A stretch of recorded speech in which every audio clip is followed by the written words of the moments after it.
السلام علیکم. وعلیکم السلام. څه به ویل غواړئ؟ زه تاسو ته اوس کوم که نه چې کومې زنانه باندې د رمضان خوړلې شوې روژې پاتې او هغه د 15 شعبان د نیولی شي که نه دا کمې زنانه باندې خپلې زړې روجې پاتې وي او هغې دا خواهشي چې زه د شعبان په دې میاشت کې دغه خپلې زړې قضا روجې نیسم نو ودې نیسي غاړه به خلاصه شي.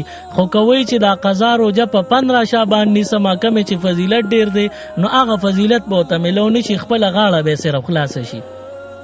حاجي ټیک شو جي؟ خو زه دا ویل غواړم چې لکه زه د خپلې روجې پرېږدم نو زه دغه 15 شعبان خپلې روجې ونیسئ او کله چې 15 شعبان ته راورسئ نو په 15 شعبان نفلي زیاتي روجه ونیسه نو دغې به ثواب درته ډېر میلو شي. خپلې روجې پرېږدی مه لکه خپلې روجې نه پرېږدم هغه هم نیسم او چې کله 15 شعبان راشي نو هغې باندې هغه د 15 شعبان هغه ونیسم د 15 شعبان هغه د فضیلت والا نفلي روجه ونیسه نو ثواب به دې پیو شي. دا خو که ته قضا روجه نیسئ نو د قضا روجې به د غاړه ازادېږي نور هغه ثواب به میلو نه شي کم چې نفلي باندې میلاویږي. صحیح ده انشاءالله بیا به زه خپلې نن نه شروع کړم بیا به الله خوشحاله چې کله بیا شروع کوې. ډېره مننه جي.